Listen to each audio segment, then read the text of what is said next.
புனிதர்கள் வரலாறு. இன்றைய புனிதர் புனித ஜான் போஸ்கோ. திருநாள் ஜனவரி 31.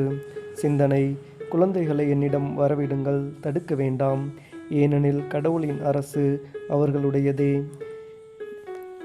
வட இத்தாலியில் பீச்சி என்ற இடத்தில் 1815 ஆகஸ்ட் 16 பிரான்சிஸ் போஸ்கோ மார்கரெட் ஒச்சி என்ற எளிய பெற்றோரின் 2 பிள்ளைகளில் ஒருவராக பிறந்தார். சிறு பிள்ளையாய் இருக்கும்போதே, குழந்தைகளே, நான் எப்போதும் உங்களை பார்க்காவிட்டாலும் கடவுள் உங்களை பார்க்கிறார். அந்தரங்கமான எண்ணங்கள் அனைத்தையும் அவர் அறிவார். அவர் நம் தந்தை. அவருக்கு விருப்பத்தோடு வாழுங்கள் என்று சொல்லி நல்வழிப்படுத்தினாள் தாய். அக்கால பாசனாயிருந்த டான்ஸ், சர்க்கஸ், வித்தைகள் போன்றவற்றை கற்று பிறரை தம்முடன் காந்தபோல் கவர்ந்தார். பந்தை ஆகாயத்தில் நிற்க வைப்பது, கயிற்றில் நடப்பது போன்ற யுக்திகளையும் கற்று விளையாட்டு, புனிதம், மகிழ்ச்சி, சமயம் அனைத்தையும் ஒருங்கிணைத்தார். எவ்வளவு வேண்டுமோ அவ்வளவு விளையாடுங்கள், ஆனால் பாவம் மட்டும் செய்யாதீர்கள் என்பது சகாக்களுடன் இவர் பேசும் சித்தாந்தம். தொன்கலாசோ என்ற குருவின் பிரசங்கத்தை கேட்டு வீடு திரும்பிக் கொண்டிருக்கும் போது பிரசங்கத்தின் முக்கிய அம்சத்தை கூறும்படி குரு கேட்க முழுவதுமாக பிரசங்கத்தை ஒப்புவித்தார்.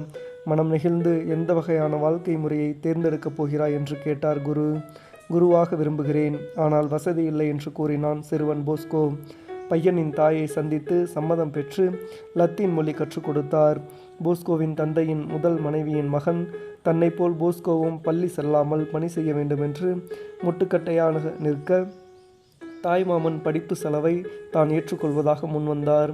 குடும்ப ஏழ்மை நிறையை மறக்காதிருந்து பள்ளிக்கு செல்லும்போது வெற்று காலுடனே 6 மைல் நடந்து சென்று பள்ளியில் மட்டும் சூவினை பயன்படுத்தி சிக்கனமாக வாழ்ந்தான் சிறுவன். பள்ளிக்கு செல்லும் வழியில் தையல்காரன் ஒருவருடன் தொடர்பு கொண்டு அவனுடன் தங்கி தனது படிப்பை தொடர்ந்தான் சிறுவன். போக போக தையல்காரனிடம் தையல் தொழிலும், இசைப்பயிற்சி, பிடில் வாசித்தல் போன்றவற்றையும் கற்றுக்கொண்டான். இவ்வாறாக தனது கோவில் பாடற்குழுவில் இசைக்கருவியை பயன்படுத்தும் வாய்ப்பு பெற்றார். ஒரு நாள் கனவில் மரியன்னை ஒரு ஆட்டு மந்தையை காட்டி, இதை நீ பராமரி, இவைகளுக்கு வேண்டியதை நான் உனக்கு கொடுப்பேன், கவலை வேண்டாம் என்று உற்சாக வார்த்தைகள் கூறி இவரது எதிர்கால அப்போஸ்தல பணிக்கு உரமிட்டாள். எப்படியாவது நான் குருவாவேன் என்று தீர்மானித்து கொண்டார். திரும்பவும் படிக்க முயற்சித்தார். தாயின் சிறு சேமிப்பும் ஒரு விதவையின் பிள்ளைகளுக்கு டியூஷன் சொல்லிக் கொடுத்ததால் கிடைத்த பணமும் ஒரு கடையை தினமும் 2 தடவை சுத்தம் செய்து அதனால் பெற்ற ஊதியத்தினால்தான் குருவாகும் குறிக்கோளின் நோக்கில் மீண்டும் பயணமாக இவரை தூண்டியது. ஏழையாயிருந்ததால் ஒரு மாணவன் தான் படித்த பள்ளியினின்று விரட்டப்பட்டான் என்ற நிலை வரக்கூடாது என்ற நோக்கத்தோடு ஏழைக்காகவே தனது பணியை மேற்கொள்ளப் போவதாக தீர்மானம் செய்தார். தன்னால் ஏற்படுத்தப்பட்ட மணமகிழ் நண்பர் குலாமினை ஒரு சமயம் தூரின் ஆலயத்திற்கு அழைத்து சென்றார். கோவில் அருகில் வித்தைக்காரன் ஒருவன் வித்தை காட்டி மக்களை கோவில் சொல்லாதவாறு தடுத்தான்.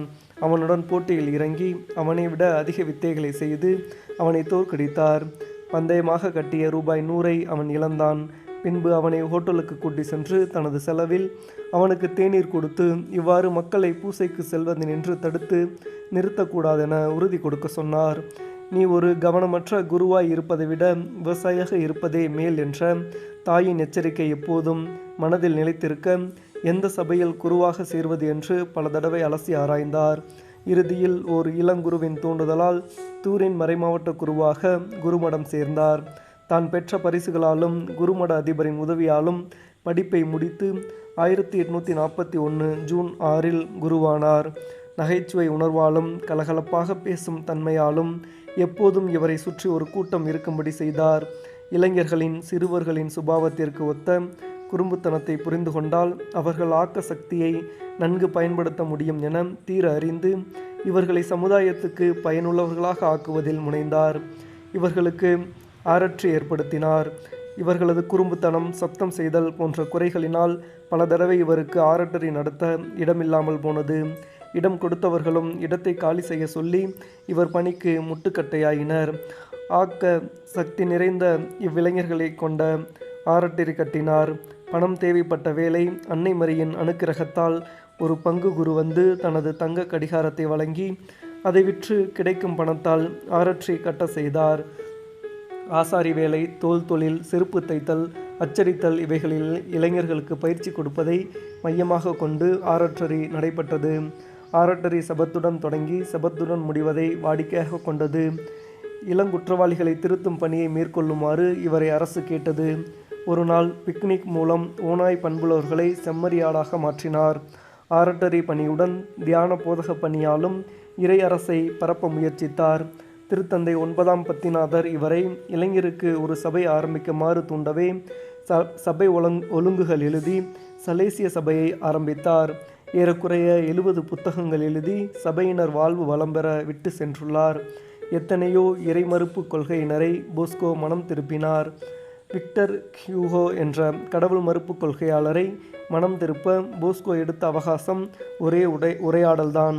அநேக புதுமைகள் ஆற்றிய போதும் அவைகளுக்கு காரணம் அன்னையே என்று கூறியிருக்கிறார்.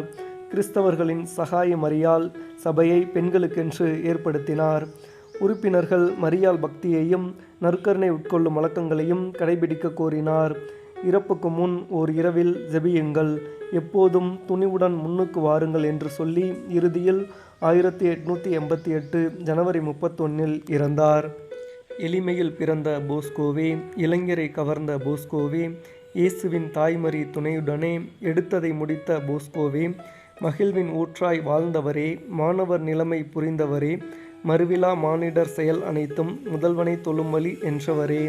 ஆமேன்.